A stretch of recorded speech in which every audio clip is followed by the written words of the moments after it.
The pebble left her fingers without ceremony. No prayer, no hesitation, just a clean release over the limestone rim. Wren Calloway counted the seconds the way her father had taught her, not with words, but with the steady compression of her jaw, one beat per tooth.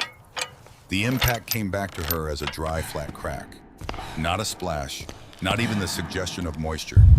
Just stone meeting packed earth at the bottom of a 30-foot shaft that had not seen water in longer than anyone in Harlan Flats could remember. She did not look at the folded paper in her left hand, not yet. The August sun pressed down on the back of her neck with the particular cruelty of the Wyoming high plains heat that carried no humidity to soften it, just raw, radiant force that bleached color from everything it touched. The grass around the well casing had gone the color of old bone. The 3 oaks that had given the original settlement its name before the county absorbed it into Harlan Flats stood at the property's western edge like old men who had forgotten why they were still standing. Their leaves had curled inward at the margins, each one trying to protect what little moisture remained in its own tissue. Wren dropped a second pebble, counted again, same interval, same dull crack. She pulled the folded paper from her hand and smoothed it against her thigh. The county clerk's seal was pressed into the upper left corner in faded blue ink, slightly off-center, the way things stamped by a man in a hurry always came out. The language was bureaucratic and precise, and had clearly been written by someone other than the clerk. The sentences were too long, the subordinate clauses too carefully arranged. Someone who thought in paragraphs had authored this. Someone who charged by the word. Notice of intent to reclaim. Pursuant to the statutes governing unimproved parcels within the surveyed boundary of Harlan Flats, Wyoming Territory, any lot or parcel not featuring a habitable structure of permanent manufacture shall on or before the 14th day of November, 1886, revert to the public trust for disposition by auction. The 14th of November. She counted backward from that date to today, the 15th of August. 90 days, give or take the particular cruelty of how the calendar fell. Hoofbeats announced him before she turned 2 horses moving at the unhurried pace of men who believed time was already on their side.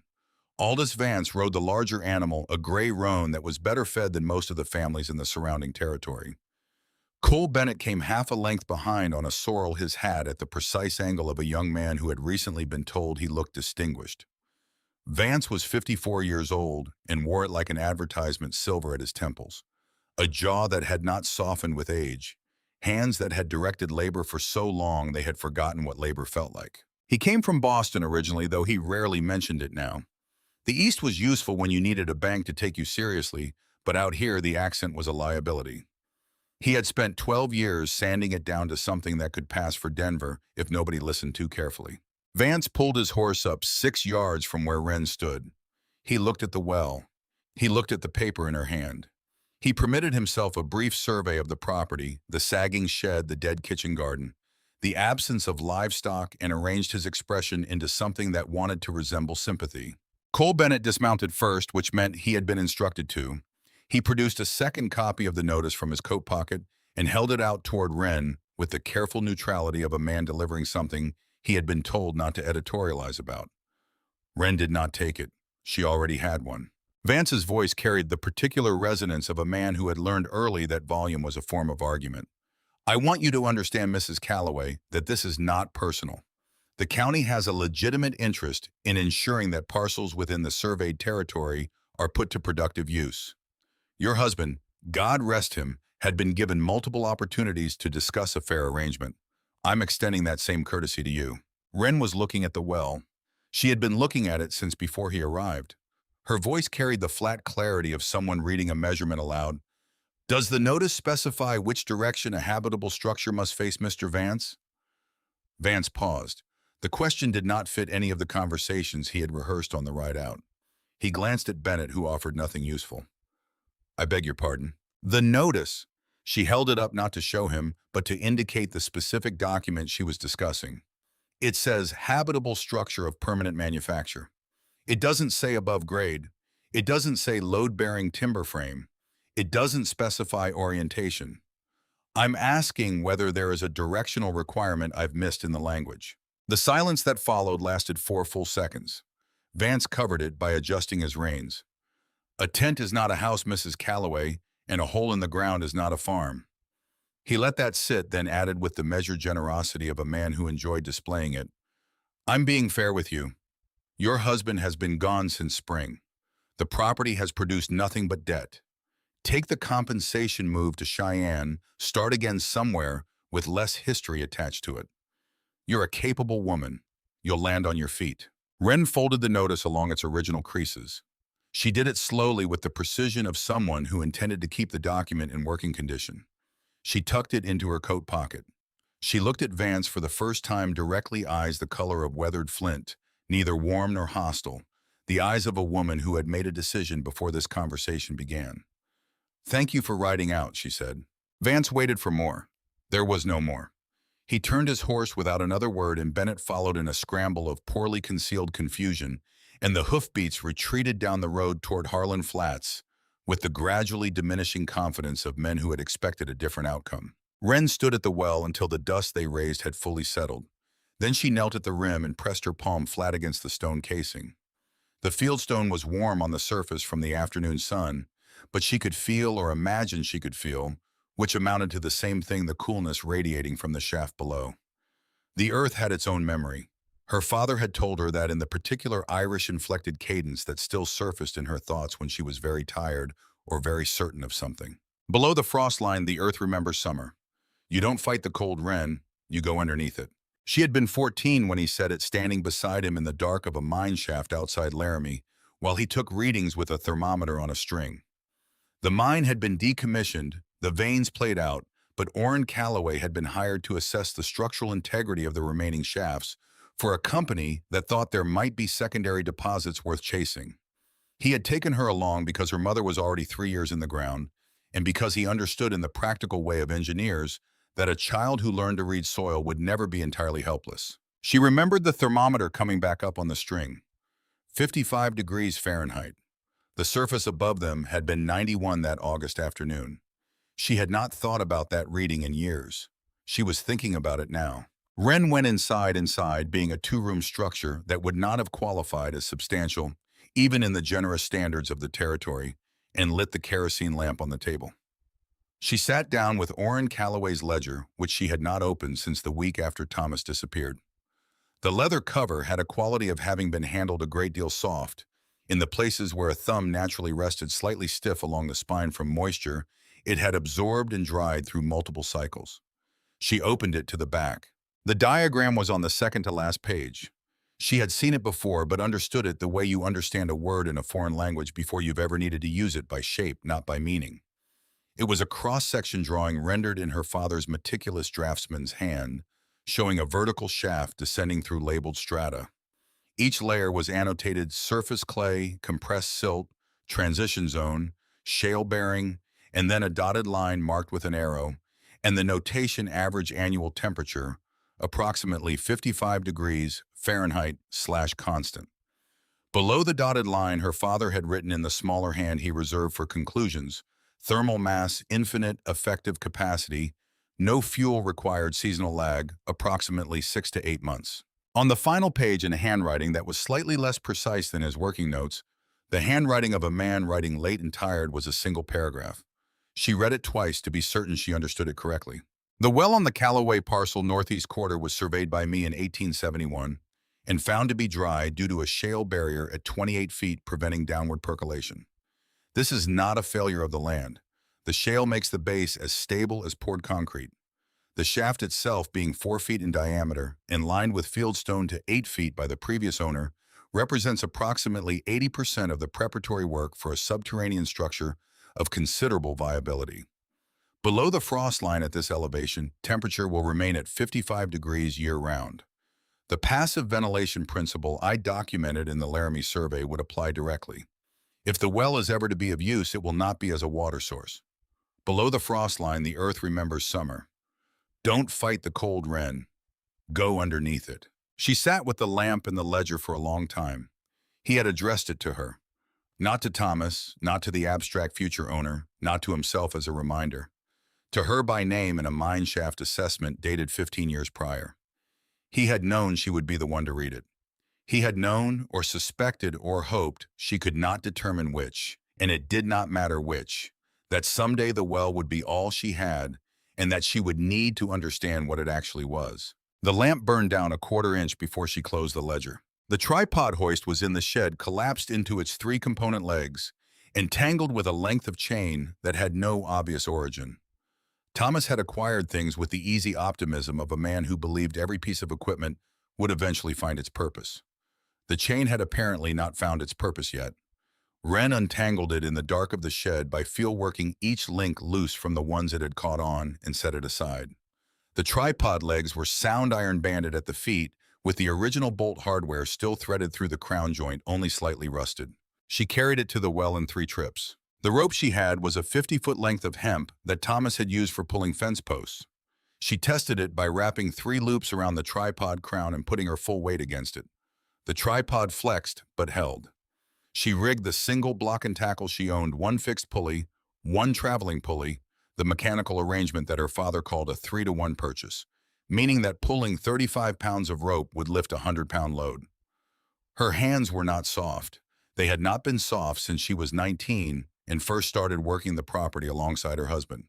But the rope still found the places where they were softest and reminded her of the fact. She lowered herself on the 4th day, not the ladder came later, but hand over hand down the rope, her boots finding the mortared gaps between field stones as she descended. The shaft narrowed slightly below the stone lining where the previous owner's work ended and raw earth began. At 20 feet, the temperature dropped with the abrupt clarity of stepping into a root cellar. At 25 feet, it dropped again. At the bottom 30 feet down, the air was cool and dry and absolutely still, and the light from the surface was a pale oval above her that made the sky look like something seen through a spyglass turned the wrong way. She took out the small thermometer she had borrowed from the kit Thomas had kept in the shed, a brass-cased instrument for checking weather accurate to within 2 degrees. She held it at arm's length for 3 minutes, then read it in the shaft of surface light. 55 degrees Fahrenheit, exactly as her father had documented 15 years prior. The floor of the shaft was packed clay and silk compressed to a density that resisted her boot heel when she stamped it. The shale barrier her father had noted was visible at the base, a dark horizontal line running across the shaft wall, smooth and impermeable. It was, she understood now, not a disappointment. It was a foundation. She pressed both palms flat against the clay wall and felt nothing move. The geometry of what needed to happen was not complicated. For every cubic foot of living space, she required a cubic foot of earth had to come up. She needed 7 feet of ceiling clearance, her father's notation on air. Stratification, warm air, rising the importance of a thermal buffer zone between the breathing level and the vault crown. She needed 10 feet of horizontal diameter to fit a sleeping platform, a work surface, and enough floor space that the air did not become a problem. The existing shaft gave her 4 feet. She needed to excavate 6 additional feet in each direction while maintaining the integrity of the walls. The fieldstone lining above her was the key constraint. She could not widen the shaft above the stone lining without risking collapse of the surface material. But below the lining and the compressed clay, she could open the chamber laterally without disturbing the upper shaft at all. The geometry was a bottle narrow neck, wide body. The narrow neck was the existing well. The wide body would be the room. She came back up arm over arm on the rope and spent the remainder of the afternoon sharpening her short-handled pick against the whetstone behind the shed. The 5th day was when it nearly ended. Not from structural failure, not from any external pressure. The earth held exactly as it should have, and the fieldstone above showed no sign of movement, and the system of ropes and pulleys she had rigged performed precisely according to the mechanical principles that governed it. The problem was internal, and it arrived without warning, the way the worst problems always do. She was hauling the 40th bucket of the afternoon, a load of compressed clay that weighed close to 90 pounds dense, with the moisture content that increased the deeper she went when her left hand cramped. Not a minor cramp, but a full seizing of the tendons from palm to elbow, the hand locked in its grip on the rope, and she had to use her right to pry the fingers open one by one. She stood at the rim with her left hand hanging useless at her side and looked at the bucket swinging gently on the rope and looked at the pile of excavated earth that had grown large enough to cast a shadow in the late afternoon light and looked at the 3 oaks at the west edge of the property and felt for the first time since she had read the ledger the full weight of what she was attempting. Not the physical weight, that she understood. That was simply arithmetic loads multiplied by distance, divided by mechanical advantage, expressed in hours and in the progressive deterioration of the tissues of her hands. What she felt was the other kind of weight, the weight of being the only person left who knew what this was supposed to become.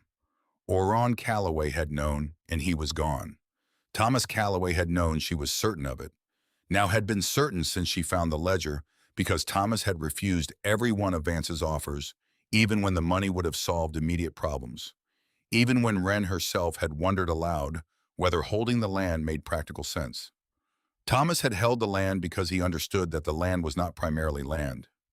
It was something Oren had prepared and Thomas had protected it, and now she was the only one left to complete the equation. They had both carried this knowledge toward her like men passing a torch in the dark. Neither of them had reached her in time to hand it off properly. She was the torch now, in the dark, and the hand doing the carrying all at once. She sat down on the pile of excavated earth. The clay was cold and damp through her heavy work skirt. She had long since abandoned any concern for what the frontier said a woman ought to wear when doing the work of three men. But she had not yet resolved the question of trousers, and on this particular afternoon, the distinction seemed irrelevant. She pressed the heel of her cramped hand against her eye socket and let the grief that had been waiting since April have the 30 seconds it required. Thomas had not come back. She did not know why, with certainty, though Vance's name lived in the back of her mind, the way a splinter lives beneath skin, not visible, not conclusively provable, but present in every motion. He had ridden out on a Tuesday morning to check the eastern fence line, and the horse had come home by sunset, and Thomas had not. The county had conducted what it chose to call a search which lasted 3 days and produced nothing. Deputy Marshal Holt had been apologetic and procedurally careful and genuinely unable to help. 30 seconds. She counted them the same way she counted the fall of pebbles, with the compression of her jaw 1 beat per tooth. Then she stood up. She unwrapped the cramped hand and worked the fingers back and forth until they answered. She picked up the rope. She hauled the bucket the remaining 8 feet to the rim and dumped its contents on the pile. She lowered the empty bucket back down the shaft. She climbed down after it. By the 10th day, Cole Bennett rode out from Harlan Flats with the particular posture of a young man who had been sent to observe and report, but had dressed for something more significant. He stayed mounted, which was the choice of someone who did not want to commit to a length of visit, and watched Wren drag a length of corrugated iron sheeting across the yard from the direction of the Copperhead Ridge Road. The iron was heavy, and Wren was moving it with the particular efficiency of someone who had already calculated the most economical way to apply her body weight against the load. She had lashed a rope to the leading edge and passed it over her shoulder, so she was essentially pulling the sheet on a low-friction surface, the dry, packed dirt of the yard, rather than lifting it. Bennett watched this for a moment. His voice carried the register of a joke that had been prepared in advance. "Planning on breathing through a straw, Mrs. Calloway. There isn't any gold down there, and there sure as hell isn't any water." Wren did not look up from the knot she was adjusting at the leading edge of the iron sheet. "The air is free, Mr. Bennett. I suggest you save yours for the ride back." She lifted the leading edge of the sheet, rotated it 90 degrees, and began moving it again on its new axis. Bennett sat his horse for another minute watching. He had expected either an argument or a capitulation, and he had received neither. In the absence of either category, left him with nothing to file. He turned the sorrel back toward town. 2 iron stovepipes had come from the same source as the corrugated sheet, the remnant piles of the Copperhead Ridge mining operation, which had been decommissioned 3 years prior, and left a considerable scatter of usable metal across the property perimeter. The pipes were 18 inches in diameter and had been crushed at one end each, which was why they had been discarded, but the crushed sections could be cut free with a hacksaw, and the remaining lengths were sound. Wren had identified them on her second trip to the ridge and spent an afternoon assessing what else was worth salvaging. She came back with the iron sheet, the 2 pipe sections, 4 heavy eye bolts, and a length of cable that had enough remaining integrity for use as a pulley reinforcement. Silas Drucker pulled his wagon to a stop on the 15th day. He was a Vermont man by origin, large through the chest, with a gray beard that had been neatly trimmed once and then left to find its own conclusions. He ran the dry goods operation in Harlan Flats with the methodical competence of someone who had understood from an early age that margin was everything, and waste was the enemy of margin. He was not an unkind man. He was a practical man, which in frontier Wyoming came to nearly the same thing. He looked at the mound of excavated earth, which had grown substantial enough to be visible from the main road. He looked at the tripod over the well mouth with its rope and pulley arrangement. He looked at the two pipe sections leaning against the well casing. He called out from the wagon seat, "Wren, even if you finish whatever it is you're building, first heavy rain turns that shaft into a soup pot. You'll drown in your own cellar." She was at the base of the tripod making an adjustment to the pulley block. She did not look up. "Rain hasn't come in 3 years, Silas. I'll take my chances with the water if it means getting out of the wind." She paused. "The drainage channel I'm cutting into the lower stratum will handle any infiltration that does come. There's a charcoal sump below the floor grade." Drucker did not know what a charcoal sump was. He suspected that was the point. He shook his head with the expression of a man performing his due diligence as a neighbor. He clicked his tongue at his horse and drove on. Vance came back on the 20th day. He came alone this time, which was a different kind of message than the first visit. No Bennett, no copy of the notice, no performative display of institutional authority. Just the gray roan and the silver-templed composure of a man who had decided to change approach. He dismounted. He walked to the well and looked at the tripod, at the rope, at the growing evidence of systematic excavation. He looked at it with the attention of someone trying to understand what they were seeing rather than dismiss it, and that careful attention was itself a signal Vance was not a stupid man, which made him a more dangerous adversary than a stupid one. He turned to Wren, who had come up from the shaft when she heard the hoofbeats. Her clothes were the color of deep clay. Her auburn hair was coming loose from its pins on one side. She was holding the short-handled pick in her right hand, not as a threat, but as the natural extension of the hand of someone who had been using it when interrupted. "I want to make something clear." Vance's voice had lost the performative warmth of the first visit. What remained was something more direct, which she found she trusted more in the way you trust a blunt instrument more than a sharp one. "I'm not your enemy. I'm a businessman operating within the legal framework of the territory. The offer I'm making is fair, more than fair given the state of this property. Take the money, move to Cheyenne. You're a capable woman with years ahead of you. This land has already taken enough from you." He paused. "It's taken Thomas. Don't let it take everything else." There it was. The move she had known was coming since the first visit, the invocation of Thomas, not as a legal irrelevancy, but as a lever. The appeal to grief dressed up as compassion. It was skillfully done. She could acknowledge that without being moved by it. She looked at Vance for a measured interval. "Did you make Thomas the same offer?" Her voice was level. Not accusatory, genuinely interrogative, the voice of someone asking a question they actually want answered. The silence that followed was 4 seconds long. Vance was a man who had survived 40 years of difficult conversations by never showing what a question had landed on. He showed nothing now. But he did not answer, and in Wyoming territory in the summer of 1886, a silence of 4 seconds from a man of his verbal facility was an answer of its own. Wren turned back toward the well. "I appreciate the ride out, Mr. Vance."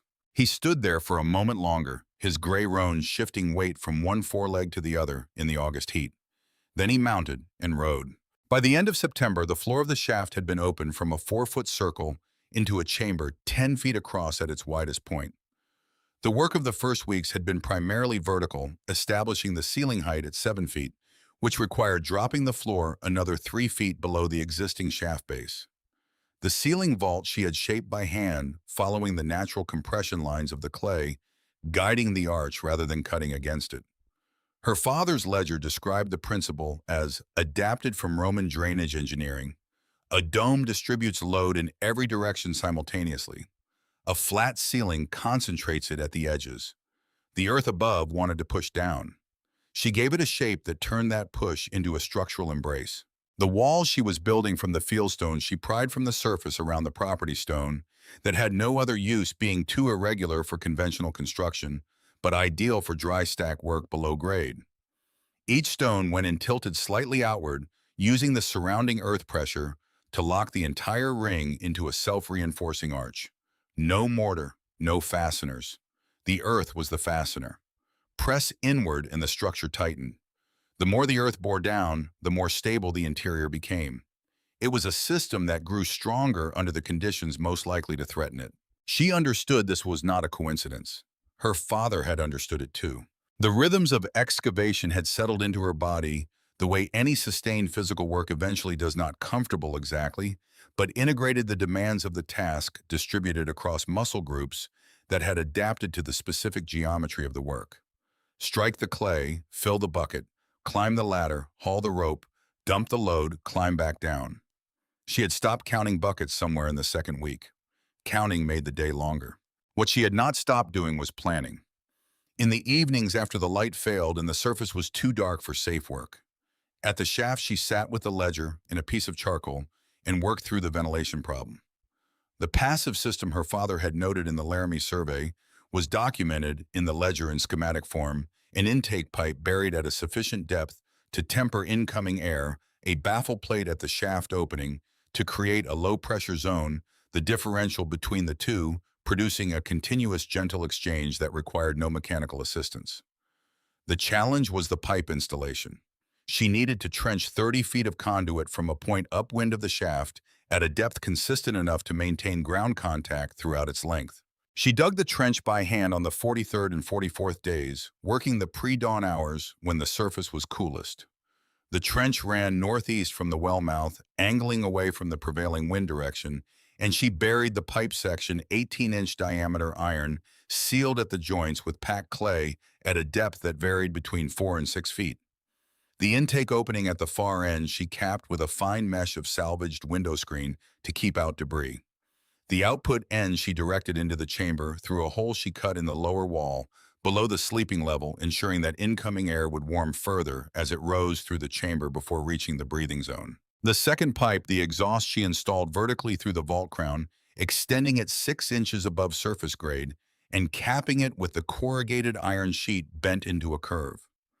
The curve created the Venturi effect her father had described. Wind, moving across the curved surface at speed, generated a low-pressure zone at the pipe opening, drawing stale air up and out of the chamber without any pump, any bellows, any mechanism whatsoever. The harder the wind blew, the more efficiently it worked. She tested it with a candle on the 48th day. She set the flame on the floor of the chamber, closed the hatch above, and waited.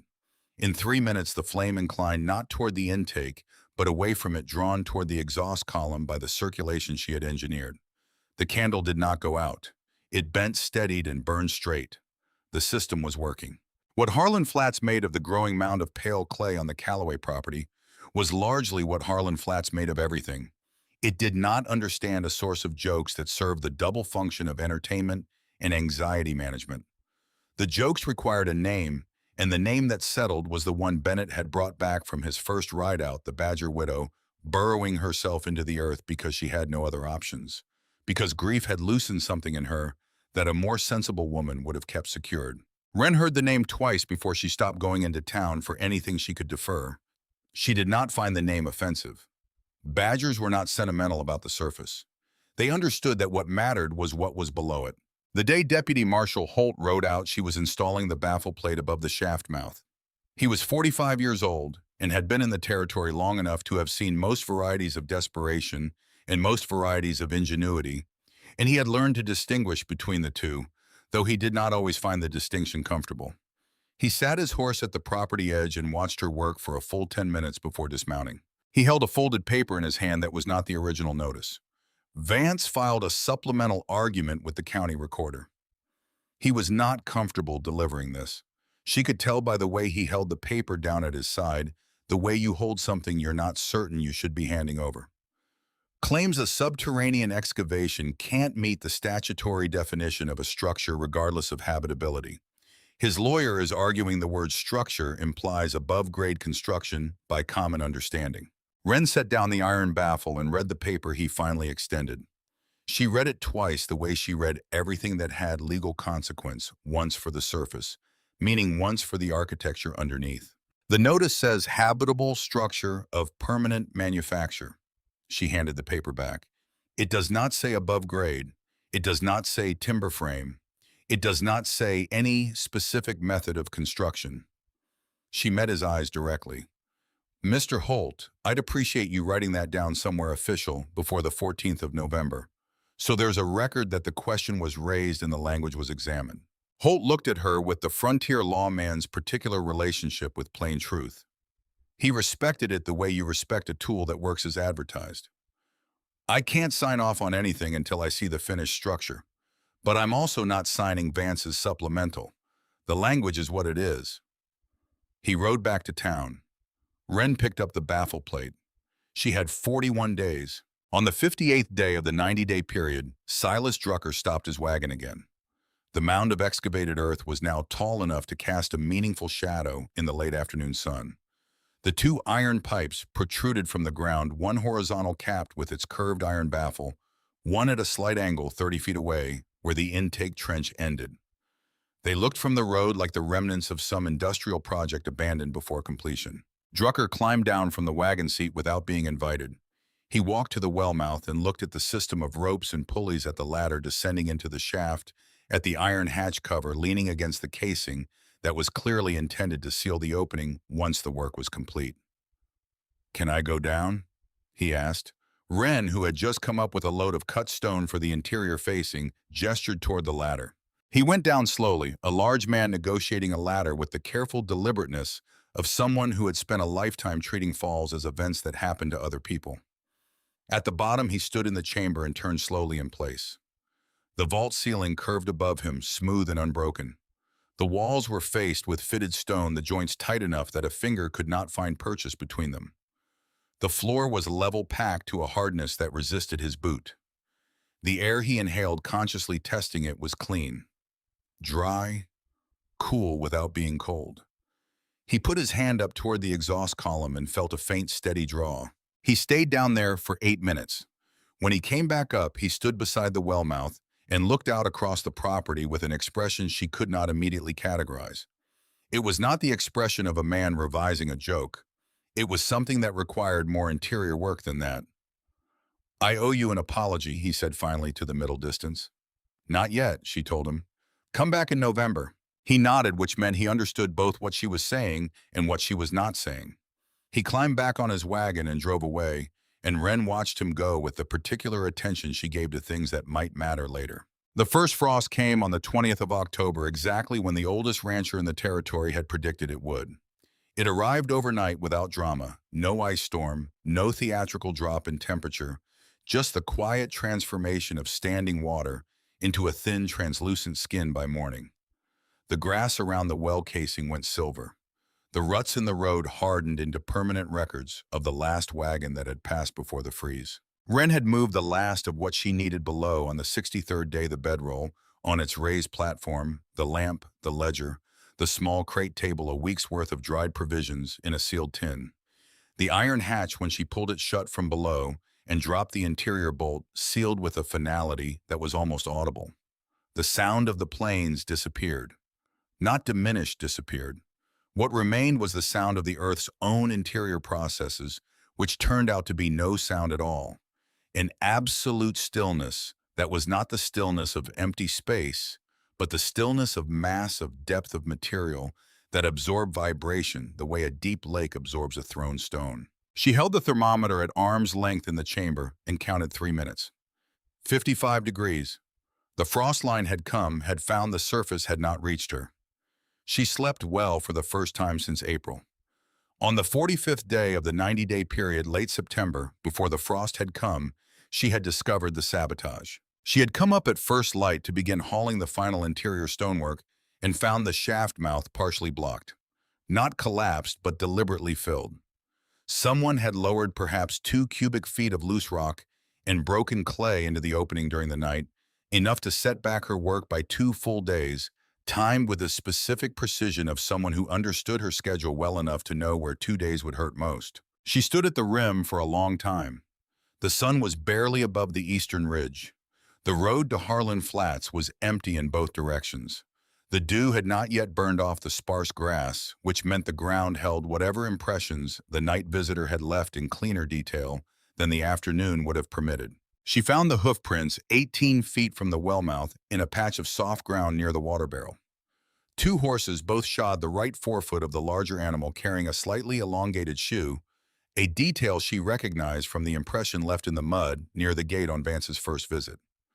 Her father had taught her to take soil impressions during mine surveys, pressing plaster of Paris into track depressions to record terrain features for later analysis.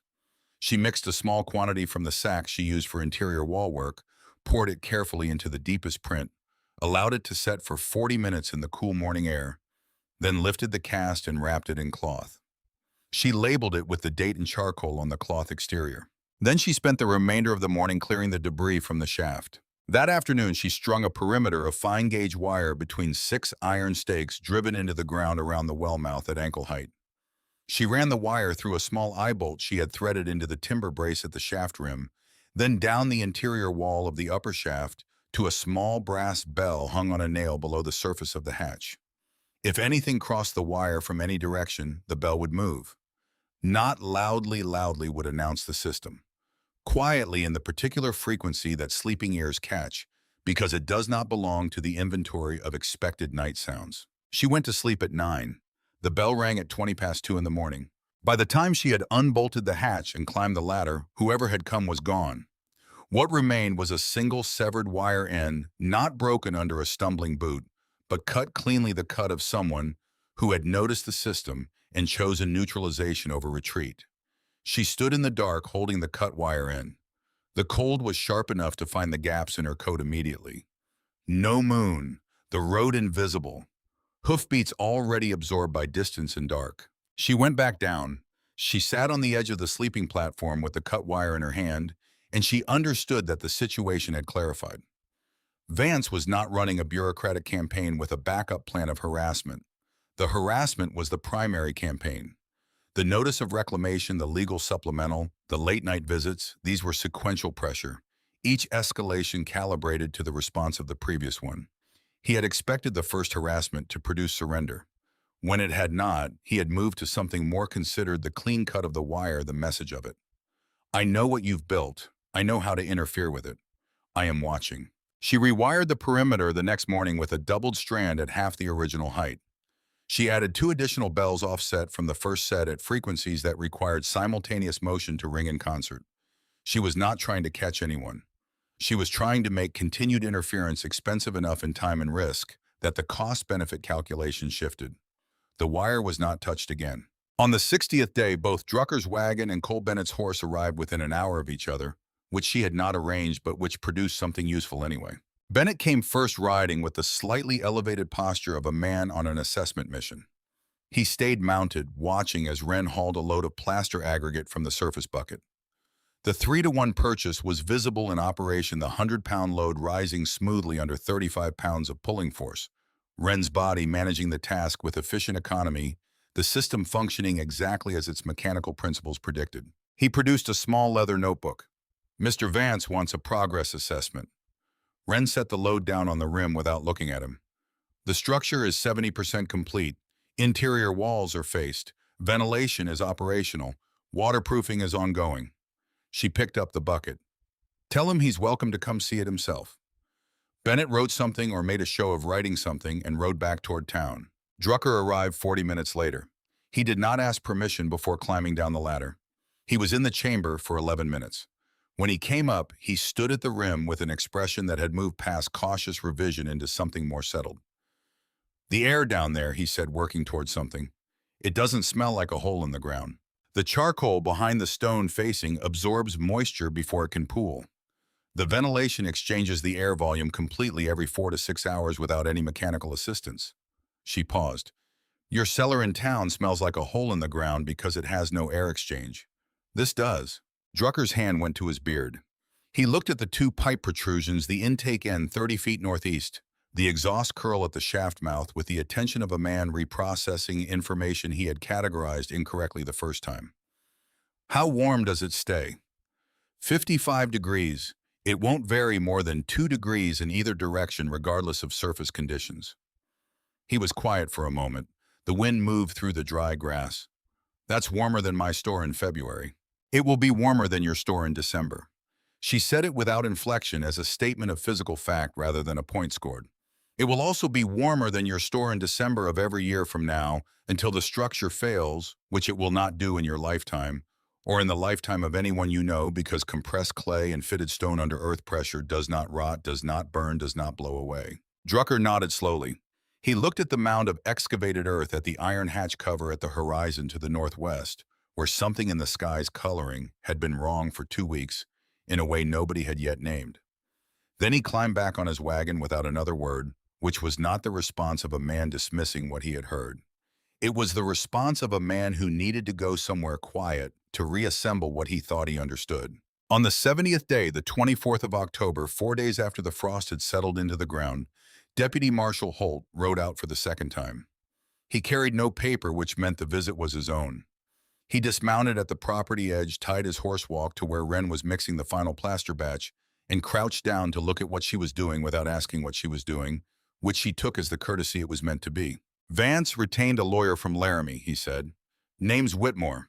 He's filed a motion with the district court arguing that the statutory language of the reclamation notice, as historically applied in the territory, has always presumed above-grade construction." He turned a stone over in his fingers, set it down. "Whitmore's good. He's got 2 precedents from Nebraska that support the reading." Wren continued mixing. The plaster was a clay-lime composite requiring a specific water ratio too wet, and it cracked during curing too dry, and it failed to bond. Nebraska precedents don't govern Wyoming territory statutes.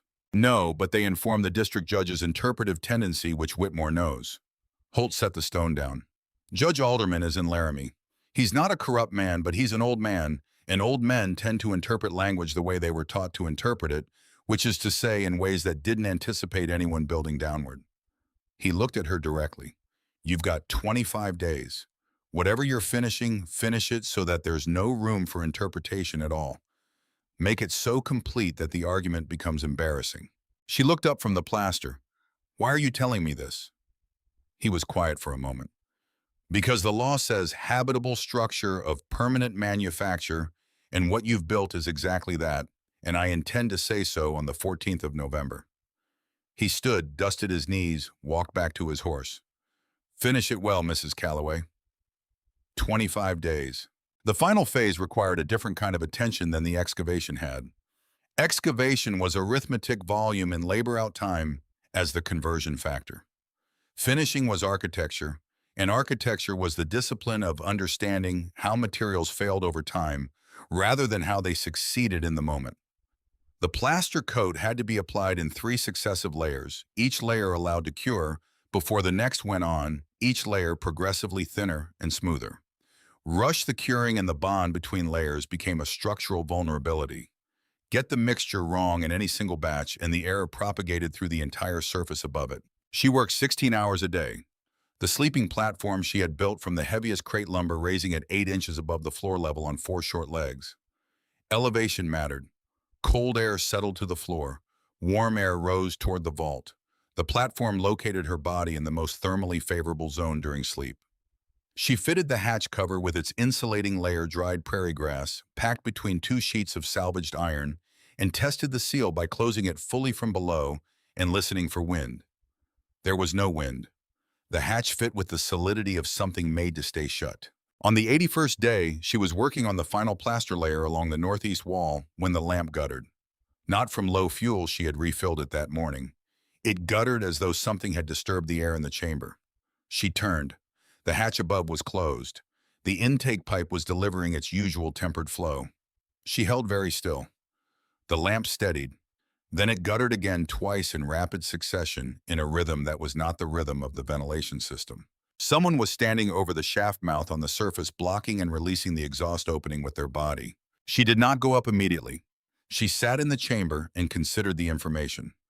The wire perimeter should have rung the interior bell, but no bell had rung, which meant the person above had found the gap. She had not thought to close the open area directly above the exhaust pipe itself, which was not part of the wire circuit. Whoever was up there knew the system well enough to find its single unmonitored point. She climbed the ladder. She hit the hatch hard with her forearm to clear any weight from it. Through the interior bolt, pushed it open. The surface air hit her at the temperature it had been all week, mid-30s, clear, the particular cold of Wyoming in late October that announced itself before you were fully in it. Cole Bennett was standing 5 feet from the shaft mouth, his hands in his coat pockets. He looked at her with the expression of a young man who had been sent to do something he found distasteful enough to show. "Mr. Vance wants to remind you that the legal proceeding in Laramie may supersede the county deadline entirely." His voice had lost whatever confidence it carried at the beginning of the project. If Whitmore's motion is granted before the 14th, the property reverts immediately regardless of construction status. Wren climbed the rest of the way out of the shaft and stood on the surface. She was covered in dried plaster to the elbow, and she was not cold the way Bennett was cold, because she had been working in 55 degrees for 3 hours. Is there a filing date on Whitmore's motion? Bennett hesitated. That hesitation was its own answer. There was no filing date, or it was after the 14th, or the motion was a threat constructed to produce fear, rather than a legal reality currently in motion. Tell Mr. Vance I'll see him on the 14th, she said. She went back down the ladder. The plaster cured over 7 days in late October, during which the surface temperature swung from 48 degrees at midday to 18 degrees at night. In the chamber, 55 degrees constant. She recorded the surface temperature twice daily in the ledger's back margin alongside the chamber reading. The divergence grew as the weeks shortened. 8 degrees of difference became 22. Every morning she climbed the ladder, checked the thermometer she had hung on the tripod leg, recorded the number, went back down. On the 28th of October, the surface thermometer read 22 degrees at noon. The chamber read 55. She was not monitoring the numbers for her own reassurance. She had ceased to need reassurance about the physics by the 3rd week of October. She was building a record, a documented date-logged record of temperature differential in her own hand in a bound ledger that established the structure's thermal performance across a range of surface conditions.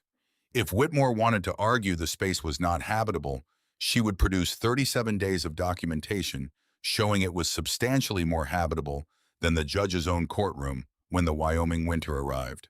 On the 6th of November, Drucker came back on horseback rather than the wagon, a specific trip rather than a stop on his way past. He called down the hatch before opening it, which was a courtesy she had not asked for, but noted. She came up. His expression had a quality she had not seen in it before, something between apology and urgency that the beard could not quite conceal. Word in town is that Whitmore's motion didn't file. Judge Alderman told him the Wyoming territorial statute was plain language, and he wasn't in the business of importing Nebraska precedent for a case that hadn't come before his court yet.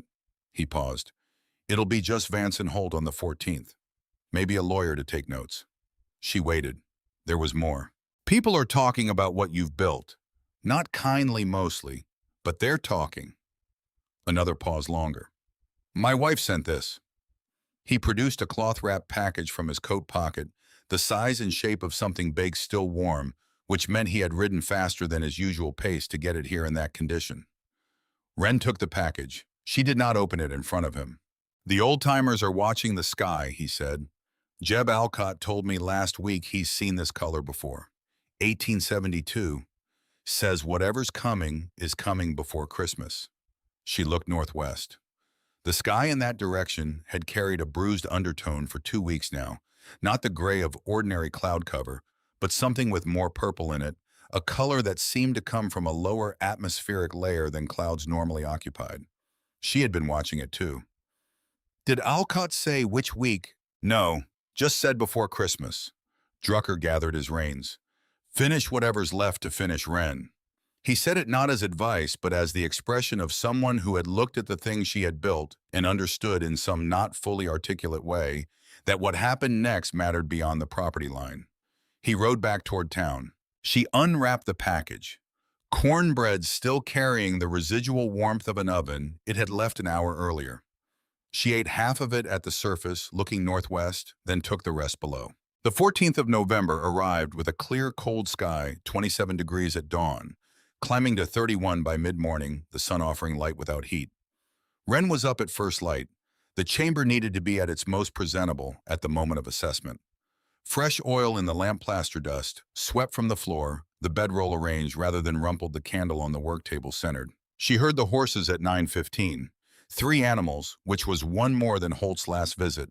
She climbed the ladder and pushed the hatch open. Vance had come with Holt, a young man she did not recognize who carried a document case under his arm, and the corrugated iron baffle above the exhaust pipe had been tampered with, the curved lip bent upward at one edge, not enough to compromise the Venturi effect significantly, but enough to be visible. She registered this. She filed it. She said nothing about it. Vance looked at the site with the expression of a man who had prepared himself for a variety of outcomes. The mound of excavated earth, The two pipe protrusions, the iron hatch. No walls, no roof, no visible structure in any direction that a person standing on the surface would recognize as one. His voice carried a satisfaction he had not entirely managed to suppress. "Time's up, Mrs. Calloway. Where is the habitable structure? What I see is a pile of excavated tailings and two pieces of scrap iron." Wren was standing beside the hatch. Her clothes were clean, a deliberate choice. Her hair was pinned.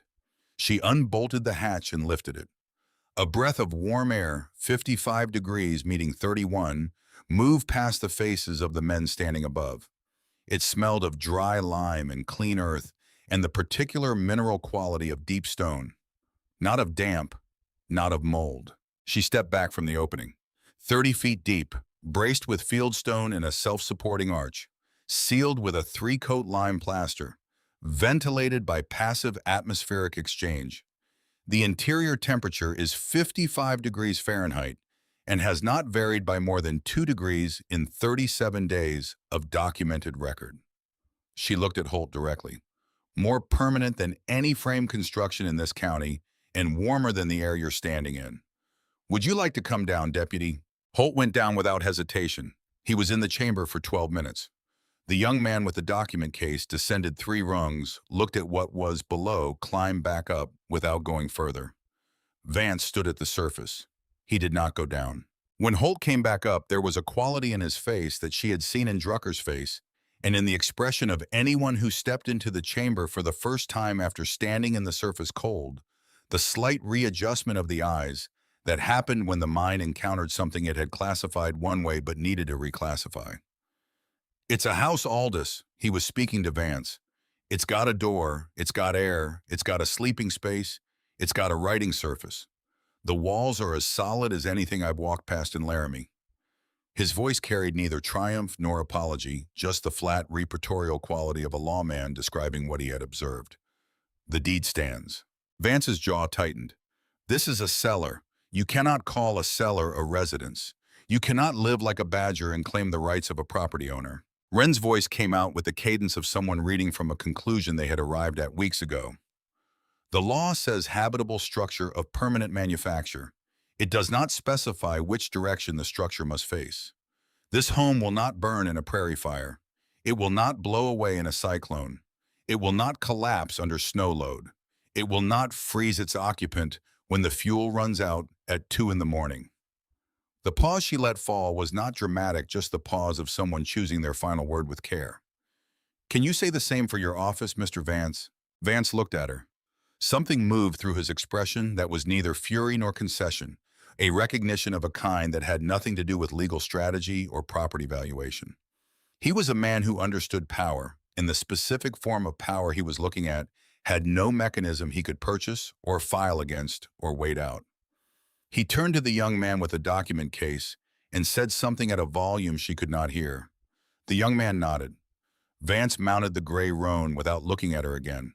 Holt stayed until Vance was out of sight.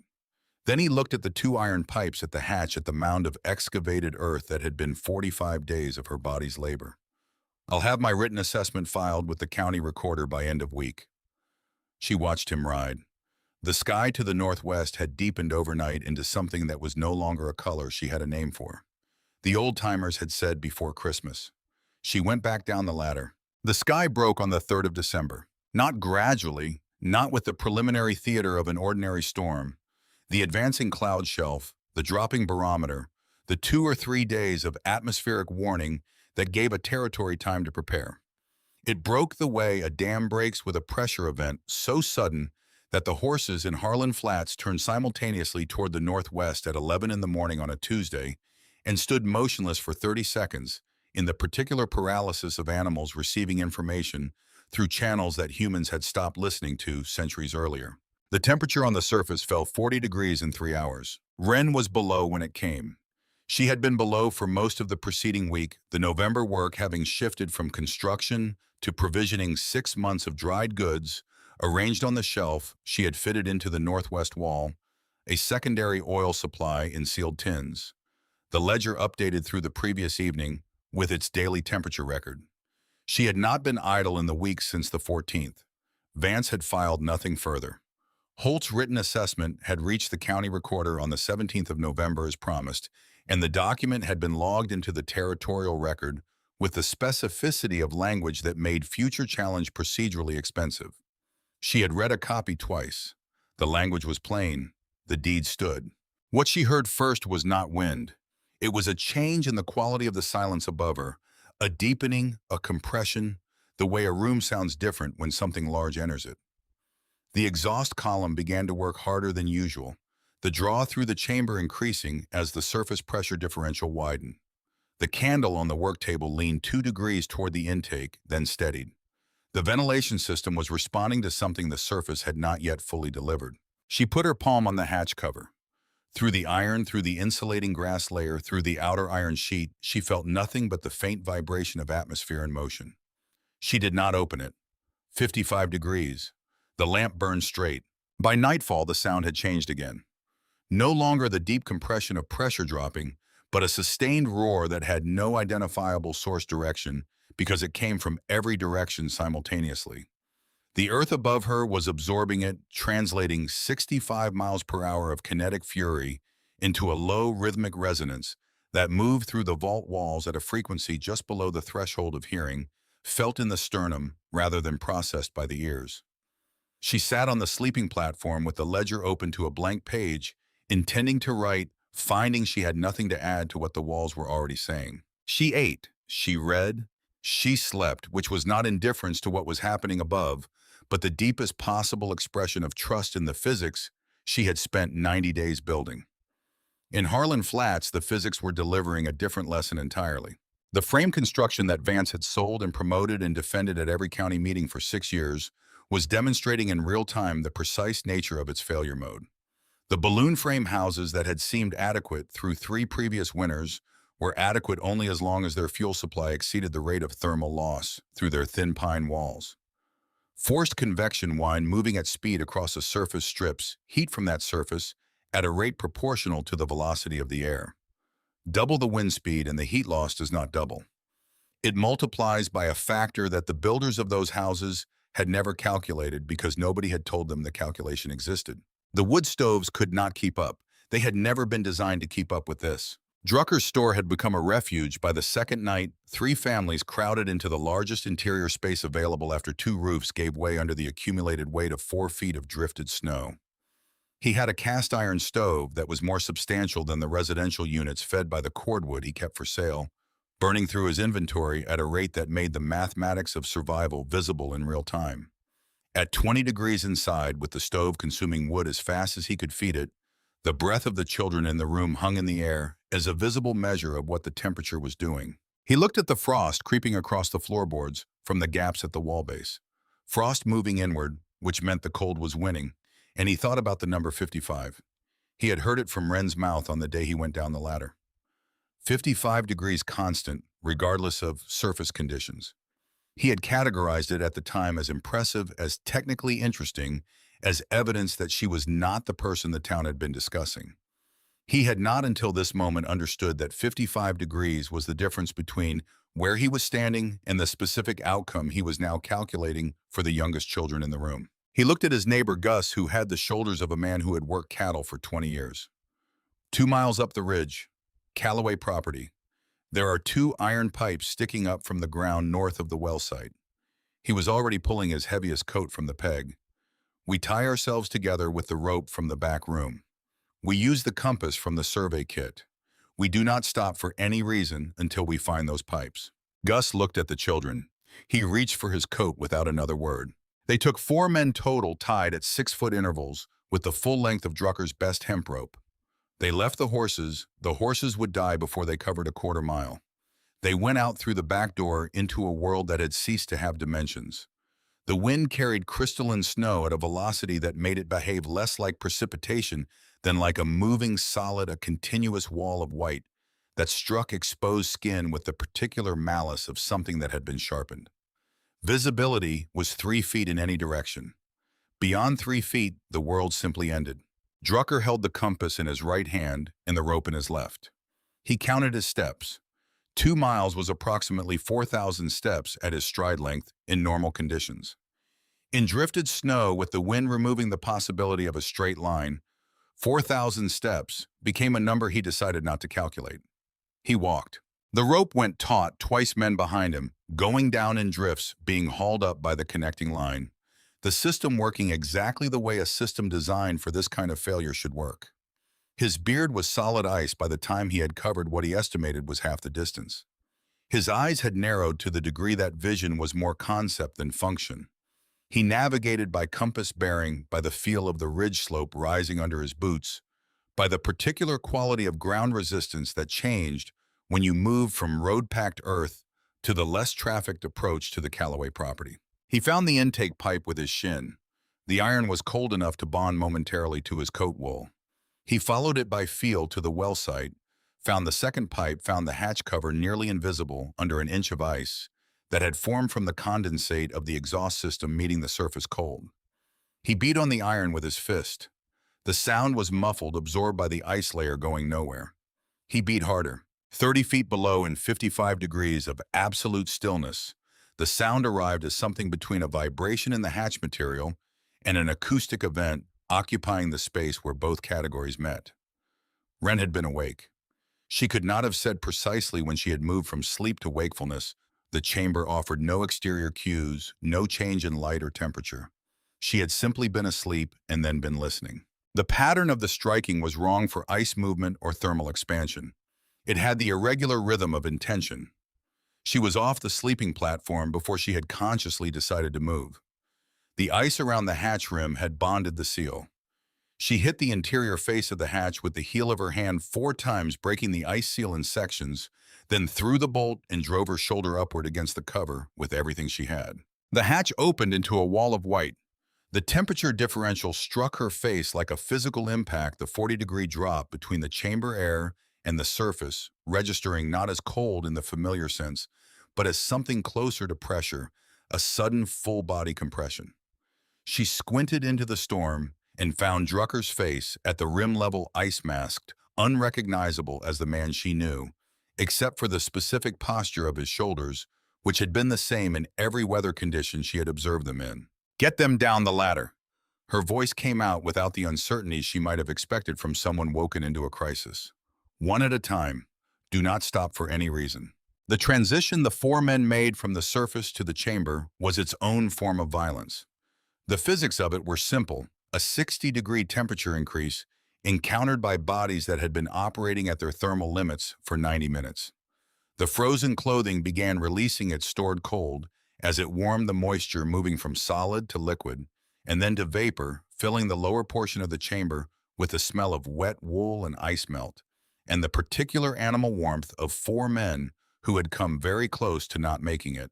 Gus went down on one knee immediately, his body redirecting blood to its extremities, with the burning sensation of circulation returning to tissue that had begun to shut down the preliminary processes of surrender. The man behind him sat on the floor with the abrupt quality of someone whose legs had simply completed their work contract. Drucker made it to the base of the ladder, put his back against the fieldstone, and looked at the candle on the work table. The candle was burning straight. It had not moved. He looked at Wren, who had rebolted the hatch from below with the practiced motion of someone who had performed the action 100 times and who was now moving to the water pitcher on the shelf with the focused economy of someone whose assessment of the situation was already 3 steps ahead of the situation itself. He looked at the walls, whitewashed, stone smooth dry. He looked at the vault ceiling, its curve catching the lamplight. He looked at the floor, packed to the density of old road-level solid, bearing the weight of 4 men without a tremor. His voice came out with the roughness of a man whose lungs were still cold. "How is it warm in here? You don't have a stove. You don't have any fire at all." Wren handed him the water cup. It was not even chilled. At 55 degrees, water left in a sealed vessel simply remained at ambient temperature, which was itself a kind of miracle to a man who had just come in from a world where everything liquid was converting to solid. She sat on the crate across from him, her voice carrying the evenness of someone explaining something they have understood long enough that the explanation has become simple. "It isn't warm, Silas. It is the Earth's memory of September." She let that sit for a moment while he drank. Then she opened the ledger to the temperature record and set it where he could see the columns of numbers: 37 days of surface readings beside 37 days of chamber readings, the gap between the two columns widening as November deepened. She did not need him to understand the mathematics. She needed him to see that the mathematics had been running continuously documented, uninterrupted, while everyone above was improvising. The frost line at this elevation goes down approximately 6 feet, she said. Below that line, the Earth maintains the average annual temperature of the region permanently. The mass of soil above this chamber is a thermal battery that charged through the entire summer. It has been discharging that stored heat slowly since October, and it will continue discharging until spring recharges it. The two pipes you found in the dark are not just ventilation. The intake draws surface air through 30 feet of buried conduit, warming it to ground temperature before it enters this space. No fan, no fuel, no mechanism of any kind. Atmospheric pressure does the work. Gus had straightened from his knee. He was listening now with the attention of a man who had nearly died in the process of finding this room and wanted to understand exactly what made the room worth dying to find. Drucker looked at the charcoal gray areas visible behind the stone courses at the wall joints. What's the dark material in the walls? Charcoal packed behind the stone facing. It absorbs ambient moisture before it can accumulate. That's why there's no cave damp. That's why the air is dry. She paused. You spent your lives building boxes designed to hold heat against the wind, and then you act surprised when the wind takes everything you give it. I didn't build a box. I built a shell inside something that was already here. The storm above them reached its peak intensity around midnight of the first night, a sustained roar that translated through the earth to the faintest harmonic in the vault walls, a sound that was more felt than heard, a rumor of catastrophe rather than catastrophe itself.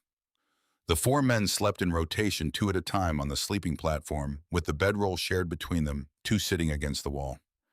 Wren did not sleep. She sat at the work table with the lamp and the ledger and wrote the temperature record for the day, 55 degrees inside, -12 outside, a gap of 67 degrees between where she was sitting and where the world was attempting to end. She also wrote in the back margin, where she had been making personal notes since the project began, a single line that was not a temperature reading 3 million tons of insulation, and all it required was the willingness to go underneath it. The storm ran 6 days. On the second day, the cordwood at Drucker's store burned through.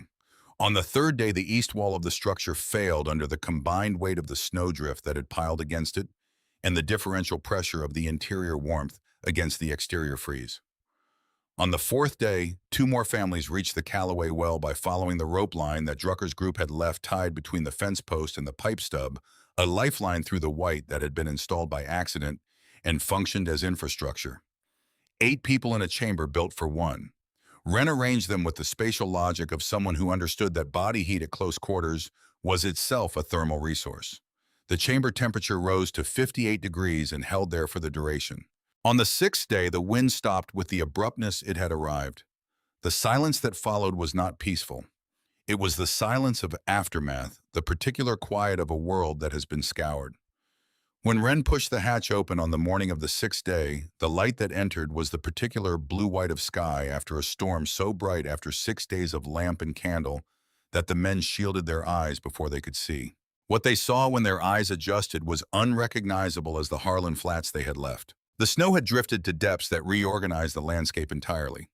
Familiar landmarks, buried fence lines, subsumed the road to town, visible only as a slight depression in the otherwise uniform white surface. The 3 oaks at the property's west edge had lost 2 major branches each, the wood having failed at the structural compromise point where the cold had penetrated the moisture in the grain. The shed had lost its roof. What showed at the well site was the 2 iron pipe stubs and the flat face of the hatch cleared by the rope Drucker had tied there, everything else a smooth white field. They went toward Harlan Flats in a group, the rope still between them, moving through snow that in places required them to swim rather than walk, finding the packed road surface eventually by the resistance change under their feet. What the town had become in 6 days was the record of a design philosophy meeting its consequences. 23 structures had lost their roofs. 11 had lost their walls. 2 had collapsed entirely into their own foundations in the particular implosion of frame construction under combined snow load and frozen ground heave, the foundations shifting as the soil beneath them expanded in the freeze cycle, the structure above failing to accommodate the movement because it had been built without tolerance for the land doing what land does. Aldous Vance's office, the one he had furnished with imported glass and oak paneling, shipped from Chicago, the one that had been the most substantial-looking building on the main street of Harlan Flats, was a pile of splintered timber on a cracked foundation. The glass was gone. The oak was splayed outward in the pattern of a structure that had failed not from single-point overload, but from the progressive loss of integrity at every joint simultaneously, which was what happened when the thermal expansion and contraction of a Wyoming winter worked on a frame that had been precision-built without accounting for the fact that wood moved and nails did not. Vance himself had survived in the stone-walled jail structure, the one building in town that had not been built from pine on the principle that permanence was an aesthetic rather than a structural requirement. He had shared the space with Deputy Holt, two prisoners whose charges seemed procedurally irrelevant in the context of the storm, and the lawyer from Laramie, who had come to Harlan Flats for reasons that now seemed remote. When the jail door opened, all four of them walked out into the same blue-white morning that Wren's group was navigating from the ridge. Holt's first action on returning to function was to write a supplemental addendum to his county assessment, which he filed with the recorder's office on the 8th of December, 3 days after the storm ended, and 1 day after the recorder's office was sufficiently unburied to receive documents. The addendum noted that the subterranean structure on the Callaway parcel had remained continuously habitable through the duration of the storm event, had provided refuge to 8 additional persons, and had demonstrated structural integrity and thermal performance that exceeded any above-grade construction within the county survey. He recommended formal recognition of the design as a standard for frontier construction going forward. He signed it with his full name, his title, and the date. The social mathematics of Harlan Flats recalculated itself in the weeks after the storm with the speed of a community that had received unambiguous instruction. The Badger Widow designation did not survive the winter. It was not argued out of existence or formally retracted. It simply stopped being used the way a wrong word stops being used when everyone in a room has simultaneously understood what the right word is. What replaced it was not a title or a nickname. It was the use of her name in context that had previously excluded it in conversations about rebuilding in the county meeting, called for mid-December to discuss reconstruction standards, in the question that became common in those weeks. What does Wren Callaway say about it? Vance came to her property on the 22nd of December, 19 days after the storm ended. He came alone as he had on the 20th day of the construction period, but with none of the previous visits' calculation in his bearing. He was wearing a coat that had been repaired at the left shoulder with a different material the original wool had torn and been patched with something heavier, the practical mend of a man who had not had time or resources to do better. His boots were clean, but their shine was gone, scoured away by a week of ice and salt in the absence of anything to replace it. He was 54 years old, and for the first time since she had known him, he looked it. He stood at the hatch and did not knock. He waited. She came up because she had heard his horse on the approach and had been expecting the visit for a week, had known it was coming, the way you know weather is coming when the barometric quality of the air changes. She pushed the hatch open from below and climbed out into the December cold, which was 15 degrees with no wind, the first windless day in 3 weeks. She stood and looked at him. Vance looked at the hatch, at the pipe stubs, at the landscape that was slowly being revealed as the snow settled.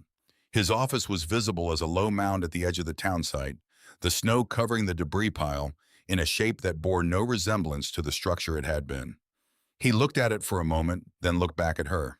"The people won't rebuild in wood." His voice was stripped of its performance register, carrying only the flat quality of a man reporting an observation. "I've spoken with every family in the county who lost a structure. None of them will go back to frame construction. They've seen what it does." He paused. "I have capital remaining. Labor is available because there is nothing else to do in January in Wyoming. Stone is available from the ridge." Another pause longer. "I don't have the mathematics. I don't have anyone who understands what you built and can translate it into a repeatable system that other people can follow." He looked at her directly. "Name your price." The space between them held the question she had asked him on the 20th day of the construction period, the question he had declined to answer. "Did you make Thomas the same offer?" She did not ask it again. The answer lived in the permanent record of his silence in the county recorder's documents, in the plaster cast of a horseshoe impression wrapped in labeled cloth in the storage niche of the chamber below her. She would not forget what he was. She was also clear-eyed about what he currently represented, capital labor material, the logistical capacity to build something at a scale that one woman with a short-handled pick could not build alone. She had always understood that the construction of the chamber was not the end of what the chamber was for. I won't take your money to oversee your projects. The cold air moved between them without wind carrying the smell of pine sap from the broken trees at the west edge. I'll take it to build a school. Practical engineering. Open to anyone in the county who wants to learn men, women, children who can hold a tool. 5 years of funding, no conditions attached your name, on nothing connected to it. She held his gaze. The school will teach what I built here. Every student who completes it will be capable of building their own version. In 10 years, there will be more of these structures in Wyoming territory than you have capital to fund because the knowledge will belong to the people who have it, not to whoever paid for it. Vance looked at her for a long moment. His jaw moved slightly, not speech, the movement of a man turning something over in a confined space. He had spent 30 years operating in a world where capital translated directly to control, where funding something meant owning it. What she was describing was a system designed to make control impossible by distributing the knowledge so widely that no single entity could gate it. It was the end of his leverage over the thing he funded the moment the funding was complete. He understood all of this. She could see him understanding it. Agreed, he said. He rode back toward Harlan Flats without another word. She watched him go with the specific attention she had given to his retreating figure 3 times before, the first 2 times noting what he was planning, this time noting what he had conceded. The school opened in March of 1887 in a structure that Wren designed over 6 weeks of January evenings, using the ledger's blank back pages, now filled with cross-section drawings, that carried her own handwriting alongside her father's 2 generations of the same methodology, expressed in the same notational language, building on the same fundamental principle. The structure was not a building in the conventional sense.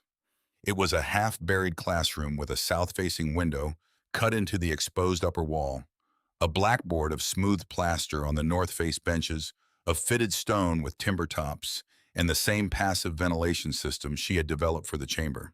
The first class had 11 students. The youngest was 14, a girl named Ruth, whose family had lost their home in the storm.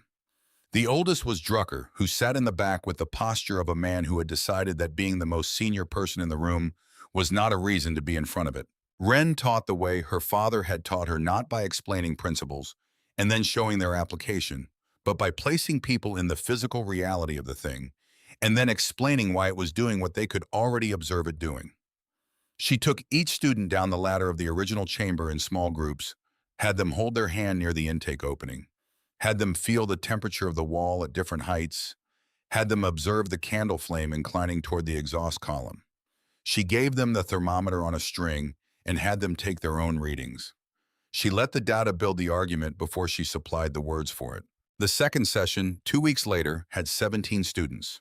By the 5th session, the county had sent a representative to observe a young man from the territorial governor's office who was writing a report on frontier infrastructure.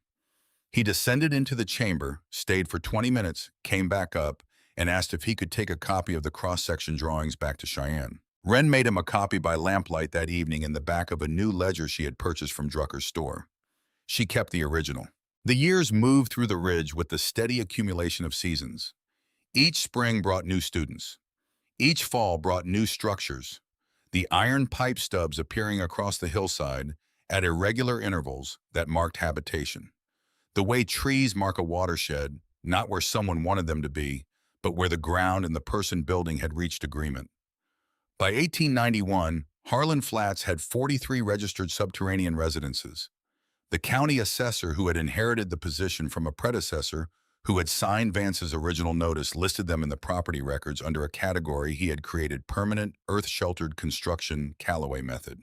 Vance left the territory in 1889. He did not announce his departure.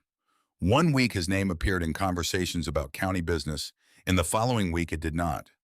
What remained of his capital had been redistributed through the construction of the school's second building and the purchase of stone extraction equipment that the school owned collectively and which any graduate of the program could use. The legal case about Thomas Callaway's disappearance was opened formally in 1888 by a federal marshal responding to a written deposition filed by Deputy Holt, then closed 18 months later when the primary witness could not be located. The case file remained open in the territorial records for the remainder of the century. Wren did not speak of it publicly. She did not need to. The Dust Bowl came in the 1930s and found the Callaway method structures untroubled. The silt that stripped topsoil from the surface states could not reach a population living below it. The heat that drove families from their homes across the plains found no purchase against earthen walls that equalized temperature on a geological timescale. The families in the Harlan County structures, most of them the grandchildren of the first school students, sat in 55 degrees, while the surface world converted itself to a different landscape, and they were not untouched by what was happening, but they were not homeless, not driven, not scattered. A photograph taken by a federal relief photographer from the ridge above the valley in 1935 shows the Harlan Flats area through a clearing in the dust haze, the damaged terrain visible to the south, the ridge above it intact. The iron pipe stubs are visible in the photograph as a pattern of small vertical marks across the hillside, regular enough to suggest intention, numerous enough to suggest a civilization. The photograph was published in a Chicago newspaper under a caption that misidentified the site as an abandoned industrial operation. The archaeologists who opened the original chamber in 1962 found the fieldstone walls standing plumb and square, each course as tight as the day it had been set. The plaster surface was intact except for a small section near the intake opening where moisture had eventually migrated through the stone, a failure that had taken 76 years to develop, which the lead archaeologist noted in her field report as representing a design life that exceeded the specifications of most contemporary construction. The iron hatch was seized shut with oxidation, requiring careful mechanical intervention to open without damaging it. Inside the chamber on the storage niche in the northwest wall, they found a sealed metal box. Inside the box, Orrin Callaway's ledger, its leather cover, hardened but intact. The original notice of intent to reclaim, dated August 1886, folded in its original creases. A plaster cast of a horseshoe impression wrapped in labeled cloth. A woman's handwriting in the ledger's back margin, recording 55 degrees on 37 consecutive days. On the final page of the ledger, in the same hand as the temperature records, the well didn't need water to sustain life. It only needed someone willing to go deep enough. The bronze plaque at the Harlan County Museum identifies her without elaboration or sentiment in the plain declarative language of a territory that had learned to value accuracy over ornament. Wren Callaway. Engineer, 1852 to 1931. She had outlived the frontier, outlived the frame houses, outlived every argument about what a habitable structure required. She had outlived Vance by 4 years. She had taught 312 students over the course of 30 years, each of whom received upon completing the program a hand-drawn copy of the cross-section drawing from the original chamber made by Wren herself, the lines precise the annotations in the particular shorthand she had developed from her father's notation system. No two copies were identical. Each one carried a small variation, a note specific to the student who received it, a detail that the next structure they built might require. She understood that what she was distributing was not a blueprint. It was a way of thinking about the relationship between a person and the ground they stood on. The wind above Harlan Flats is still consistent, a westerly that has been moving across the Wyoming high plains for longer than the record of human habitation on them. It crosses the ridge above the original chamber site without finding purchase, without extracting anything from what is below it, baffled by the Venturi curve of an iron pipe that has been standing since 1886, and which continues in the particular indifference of good engineering to do exactly what it was built to do. The surface world belongs to the wind. It always has. The ground belongs to whoever was willing to go underneath it.